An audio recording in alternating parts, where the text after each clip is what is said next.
took me and said that he would show me something else. And I said, what? What is it, Lord? And he said, here in this place are also kids. And I said, kids in this place, Lord?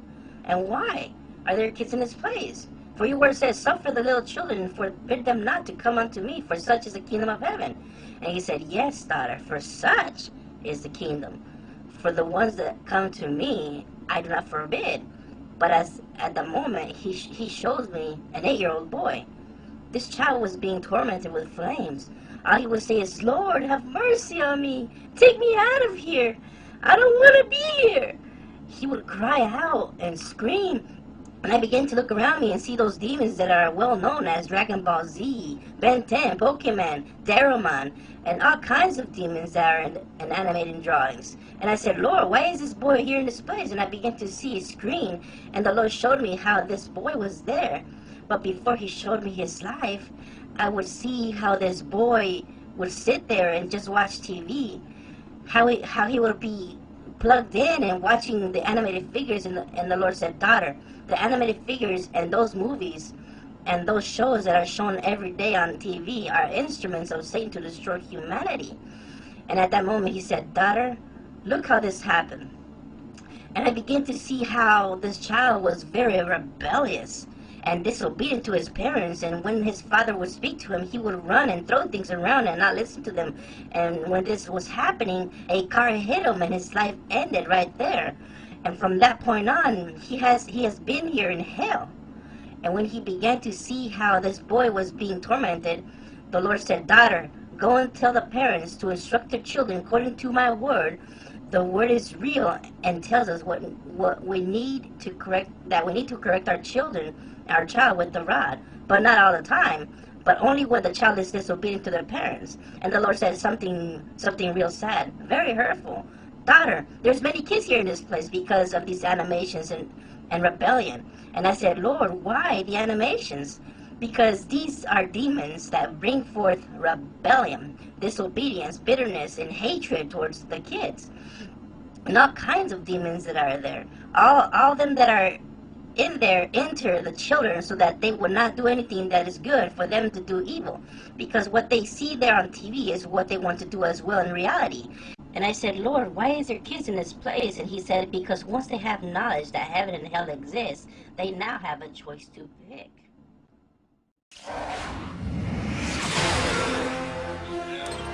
Alien DNA sample acquired.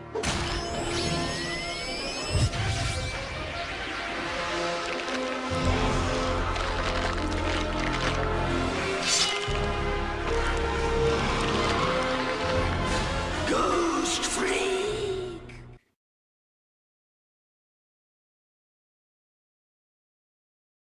Satanic. What we first need to do is we need to look at the actual production of these things. And the first thing we need to do is we need to look at who actually produced the trading card game that has captured the minds and the imaginations of our children. Now, it doesn't make any difference what I say, it's what their own material says, because their own material will give them away. Okay? So I'm going to read to you, here's a direct quote from the web pages of the producer of this game. Listen to this. The Pokemon trading card game is a new collectible card game that is made and distributed by Wizards of the Coast. What is a wizard? Male practitioner of black magic.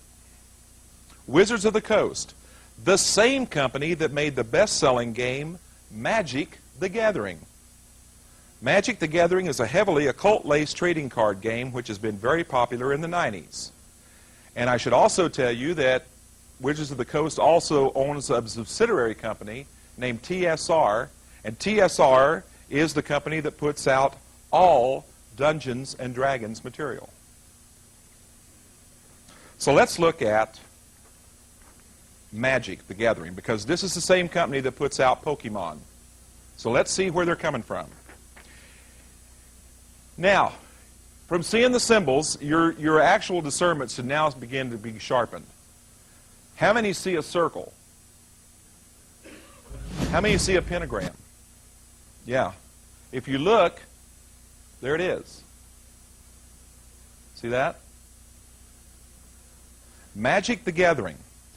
This is a role-playing game. Now, parents, in case you don't know what that is, that means that your child actually becomes a character in the game, actually becomes a part of the game. And that's what makes it exciting, is there's not many games out there that they can actually become a part of. They can play it, but they don't actually become a part of it. In this particular game, they actually do become a character in the game. And remember, it said that it's an occult game. One of the dangers of this thing is, being a role-playing game, is that it's played with the mind. How many know that the mind is a very fragile thing?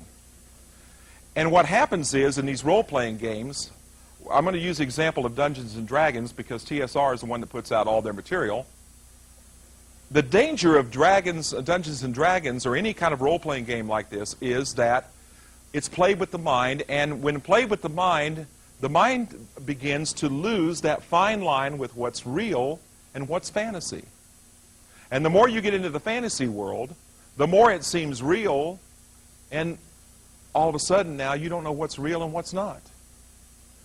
In Dungeons & Dragons, this is a game played by 3 or 4 people. And what you do is you have one particular person that's the dungeon master, and he sets all the rules up for this thing. And then in your mind, you actually fight battles. You go through mazes, you go through dungeons, and you actually fight wars with evil wizards, dragons, demons, powerful satanic beings. It's all in the mind. And I mean, if you've got a vivid imagination, you can have one heck of a game. Let the camera get a view of that.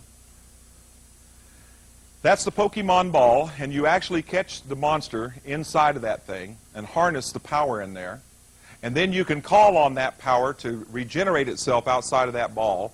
And praise God, it turns into a bigger and better monster. Now, we're told that there are 150 species of these particular creatures on the face of the earth. And we're also told in the material that these pocket monsters are creatures that inhabit the world with humans. And that they can evolve and grow in bigger and better creatures. Now, the object of this game is gotta catch 'em all.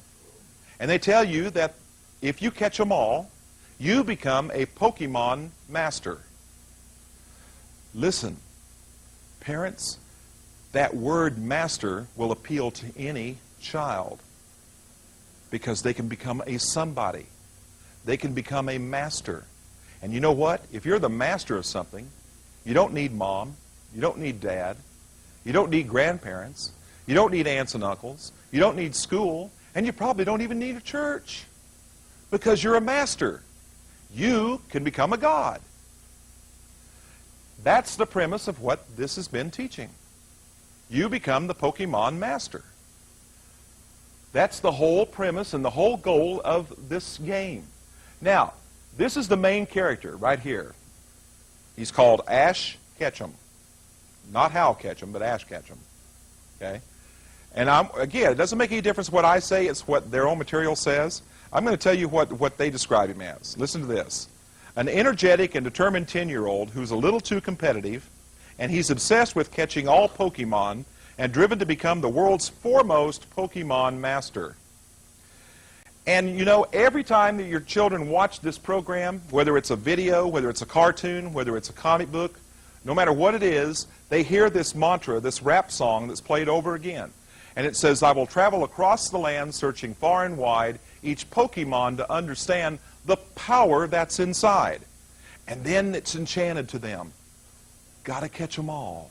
Over and over and over and over again. You know what it does? It fuels your child's craving for more cards, more books, more videos, more movies. It's designed to do that.